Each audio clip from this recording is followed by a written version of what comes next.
All right. Hi. So this message is extremely important and has taken a huge chunk of my life to articulate, and I'm not great at explaining things, so I had to write a bunch of notes down to try to get through it and stuff. So I'm about to tell you a lot of things. So just all right. Misdiagnosed autism can lead to a lifetime of unnecessary suffering. It's very difficult to describe, but I will try. From the outside, high functioning autism in different forms can look like a lot of other things. You're intelligent enough to blend in, but a lot of basic things are hard and a constant struggle for you.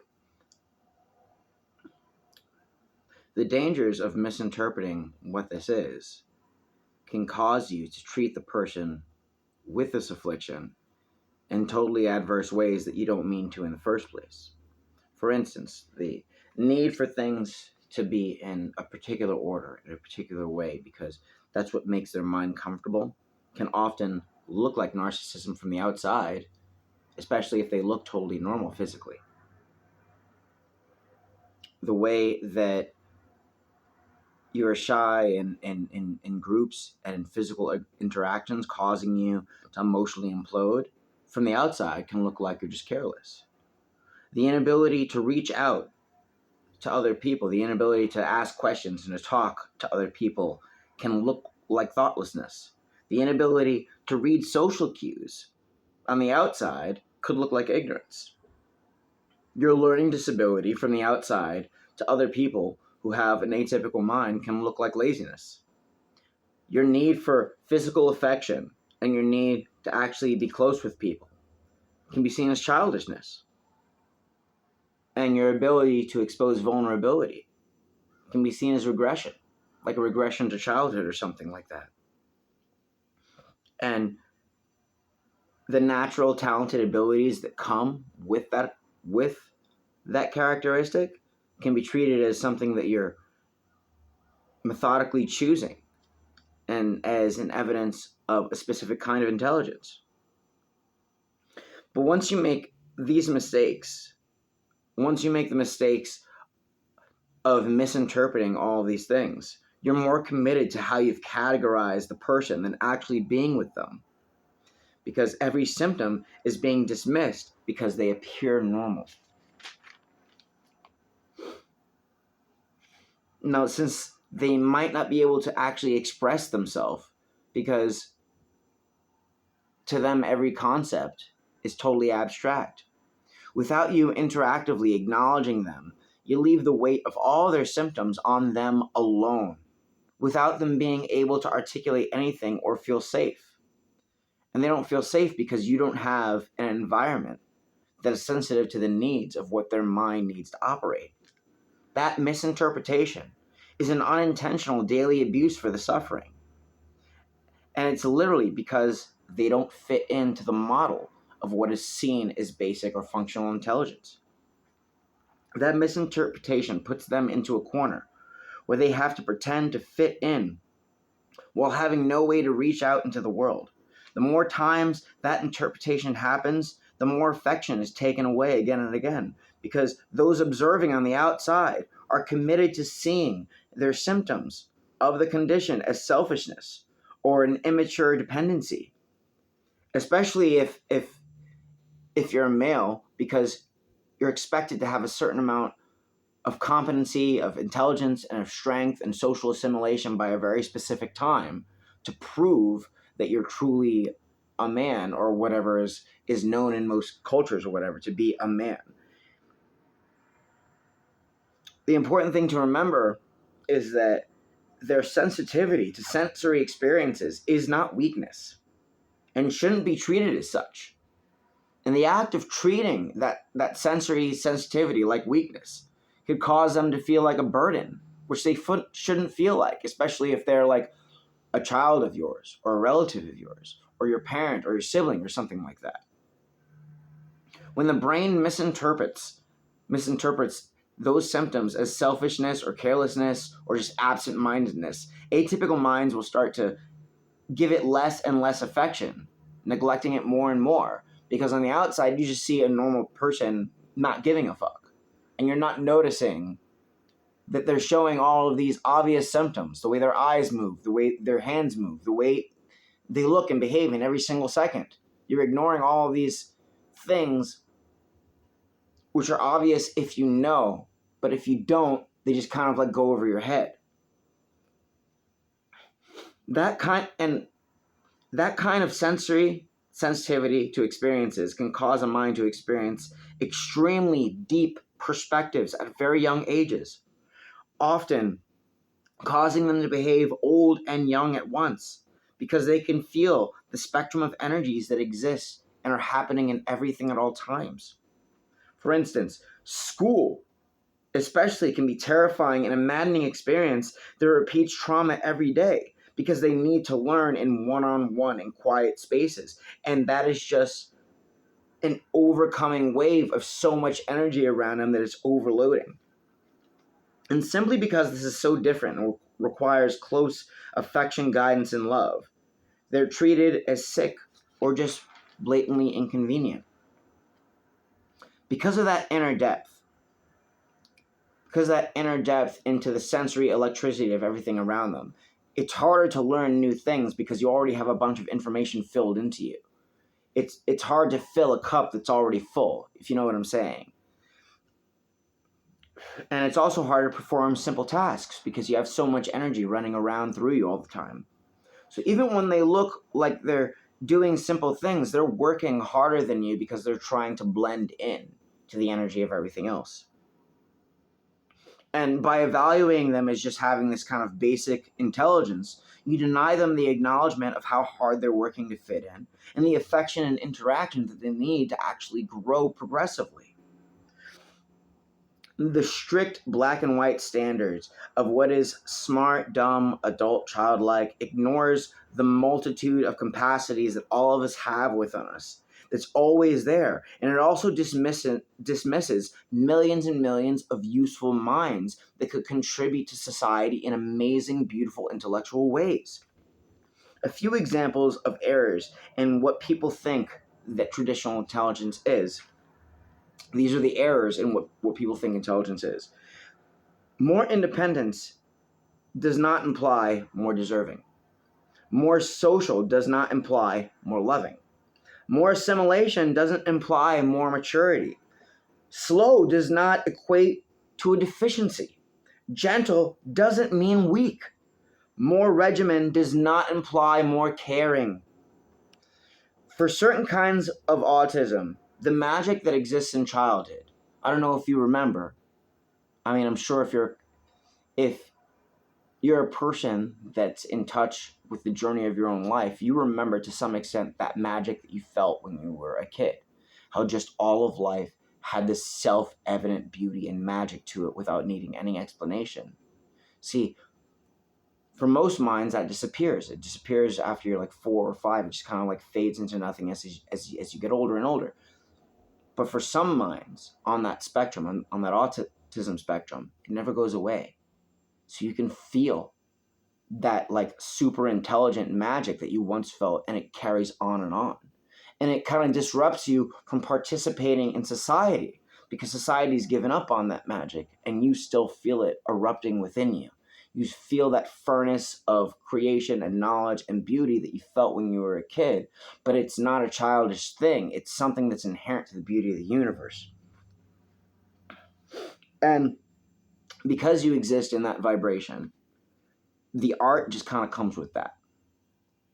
You're not really exhibitioning a talent. You're kind of pregnant with energy, and it's coming out naturally. It's not by choice. It's literally just part of your body. All of this will inconvenience the world of like atypical minds because there's no room for hate or prejudice with an energy that's that free. Energy that's that pure and good and loving has no room for hate and prejudice. I mean, on the outside, if you see that kind of like high functioning autism where it's just super autistic, super intuitive, super instinctual, just like linked in to the magnetic energy of the universe. What you misinterpret on the outside is like an obsessive choice. It's like the river of all things moving through the well of the heart. And to them, that well of inspiration is bottomless. There's no end to it. They're accessing a part of the universe that just dispels creation again and again and again. It's just a constant flow of beauty. And think about this for a second. Think about being in their shoes. How cornering that sensation would be. How impossible that would be to explain to other people. You would feel trapped, like in your own body. You're experiencing like super technology beyond yourself while surrounded by lower vibrations everywhere. So you have to suppress your abilities to keep the peace, to keep a blended energy in the group. And though it may be normal, atypical minds are selfish for denying the affection and energy that's needed for beings like that. And beings like that are being selfless in conforming to your world. They're conforming to your world because they know that you need peace, and they're choosing your peace over their own potential. They're providing you the comfort and acceptance that you can't show because of hanging on to your standards of so-called normal intelligence, which there is none. The world of atypical minds, even if informed of disabilities and spectrums of consciousness, are famously prejudiced towards the different, the slow, the gentle, the antisocial, the confused, the wandering, the cosmic, the strange, the disruptive, and the ultra-affectionate, the deeply, deeply loving. And when any being comes along that is that perceptive enough to see through, we try to turn them into the enemy because they can see through our crap. The world is scared of that kind of loving intelligence. It's not like science or sports or math. It's not an exhibitionary talent. It's the ability to see through it all. And sometimes you have certain forms of children with certain kinds of intelligence where it's not an exhibitionary talent. You can see in their eyes that they have a perception that's able to see through the bullshit of everything. It's beyond reading books. It's beyond going to college. It's beyond any of that shit. They have the ability to look at you and see through the falseness of just mortal bullshit. And when you're in the face of that kind of being, you're reminded that you don't know anything and nobody knows anything. I'm of the personal belief that kind of like deep, intuitive, like autism spectrum that has the ability to latch on to the magnetic energy of the universe should be embraced. It should be mentored. It should be guided. It should be developed. It should be protected and seen for the amount of mass positive change they could bring to the world. I believe that the force is real, not just an idea or a movie thing. It's a harnessable energy, inhabitable by pure creation. This is technically not just a call out for empathy for people of different kind of mental spectrums, but it's a mission statement to be closer to one another, because it's easy to dismiss and ignore one another when we're far away. But when we're close to one another, we have to tolerate, face, and show empathy for one another's pain. None of it needs to be explained if we were dedicated to being close to one another, to connecting and really seeing one another. The proposition of less profit, less friends, less social exhibitions, and more affectionate interconnection. To embrace that deep, sensitive love, you have to give up hate, social standards, social embarrassment, shallow gratification, prestige, and onto a world of more peacefulness and openness. You've always known that this magic was there. It's just time that we all acknowledge it. We all show that light. But now it's time to spread that light across the whole world, to show the equal capacity in every single being. It is a problem all over the world that we are more concerned with comparative success and exhibitionary strength than we are to the degree that we reach out to one another.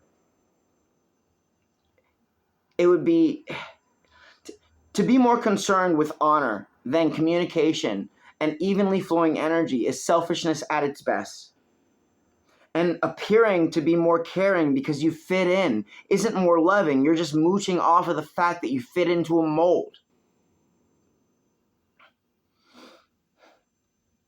It's my belief that the beauty of beings like this who are born like this, you're not inconvenienced by the idea that they are disabled and you have to take care of them.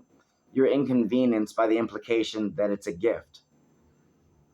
Because then you look like the burden instead of them. And they look like the one offering you help, coming into the earth to bring you help and guidance rather than the other way around.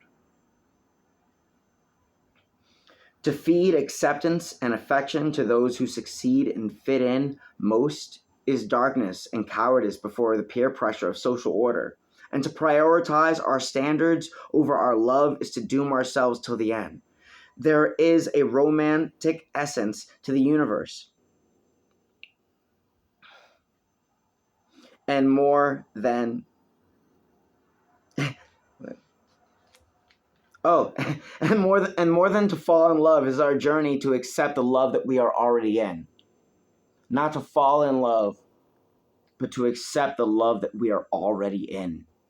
Think about that. Such love threatens sales. Such love threatens popularity. Such love threatens profit and meaningless success. And so it suppresses those who can access it. It's a really, really ancient gift those kind of people have. It's an ancient, beautiful gift that exists in the heart that humanity has basically been in denial about because on the outside they just seem inconvenient, like it's just holding everything back. But I promise you that in the midst of those that you see so inconvenient, it's there. The link to everything, the potential of love, the potential of acceptance, the potential of technology, the potential of the force, the potential of all those deep things that feel like mythology, that feel like magic, it's there. And to end all this out, I'm going to try to explain the problem with being in that spectrum and trying to articulate yourself in a world that doesn't fit the vibration you need. Without safety, without a sensation of safety, there's no urge to reach out to anyone. With no urge to reach out, there's no wonder. With no wonder, there's no need to learn anything. And all the talent in the world is useless if you can't learn and grow. That safety opens up access to interconnection with the world. And the more interaction, the more we see the similarity and brilliance in one another. The heart blooms like the universe expands. The more it expands, the more we come together. It's kind of like that Aborigine dreamtime thing. Like walking in a lucid dream is like the technology that we're going to expect in the future. But it's not really technology. It's the collective consciousness returning to that childlike mind of infinity. And in the childlike mind of infinity, you'll find the technology of everything. And that is the kind of super brilliance that you're seeing when you look on the outside of that being that to you just looks like they're in nowhere land. They look like they're in some sort of abysmal fucking vacuum. But in reality, they're accessing things that are extremely beautiful, which everyone in the world should try to connect to.